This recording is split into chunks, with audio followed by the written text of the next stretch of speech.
Good afternoon everyone. আজকে সোনাঝুরার প্রথম দিনের খেলা দেখার জন্য বেরিয়ে পড়েছি। বুদ্ধ আছে, বুদ্ধ আগেরটাই বলছিল তোমরাও আসো খেলা দেখতে। তো খেলা দেখার জন্য তিনজন বেরিয়ে পড়েছি বাইকে করে। তো সামনে বুদ্ধ বাইক চালাচ্ছে, পিছনে যে বসছে তার নাম বুদ্ধ। তোর মাছটা আমাদের কাছেই ছিল, 5 মিনিটের মধ্যে মাঠের কাছে পৌঁছে যাই। এখানে প্রথম পুরস্কার ছিল 90,000 টাকা এবং সঙ্গে ট্রফি, এবং দ্বিতীয় পুরস্কার ছিল 70,000 টাকা সঙ্গে ট্রফি। তো আমরা যতক্ষণে আসছি ততক্ষণে খেলা শুরু হয়নি, তাই আমরা বসে বসে কী করবো ওখানে গল্প করছিলাম। তারপর একটু পরে খেলা শুরু হয়ে যায়। তারপরে ওখানে মাঠের সামনে বসেই খেলা দেখছিলাম আমরা।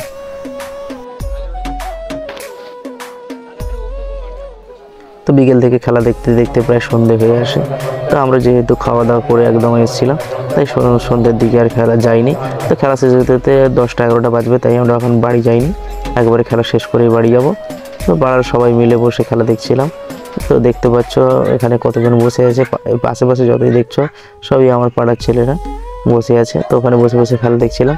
তো তারপরে একটা চা দোকানে এলে আমরা চা নিয়ে নিই। যেহেতু একটু শীত ছিল, তাই আমি আর সবজির চা নিয়ে খাচ্ছিলাম, ওখানে বসে চা খাচ্ছিলাম আর খেলা দেখছিলাম। আর দেখতে দেখতে আজকে ডে 1-এর খেলা শেষ হয়ে গেছে।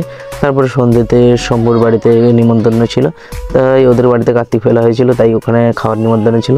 তাই প্রথমে চলে যাই কার্তিকের সাথে ছবি তুলতে। তো কার্তিকের সাথে ছবি টবি তোলার জন্য বুদ্ধকে ফোনটা দিয়ে দিই।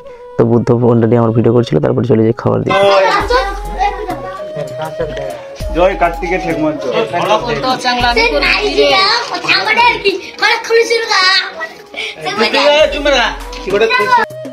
আমরা এখন লুচি খাচ্ছি।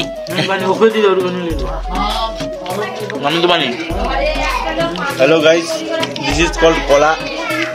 আমি এখন কলা খাচ্ছি। অন্ধকার তাকে দেখাও। খাচ্ছি বন্ধুরা, খাচ্ছি বন্ধুরা। চলে এসছি আমরা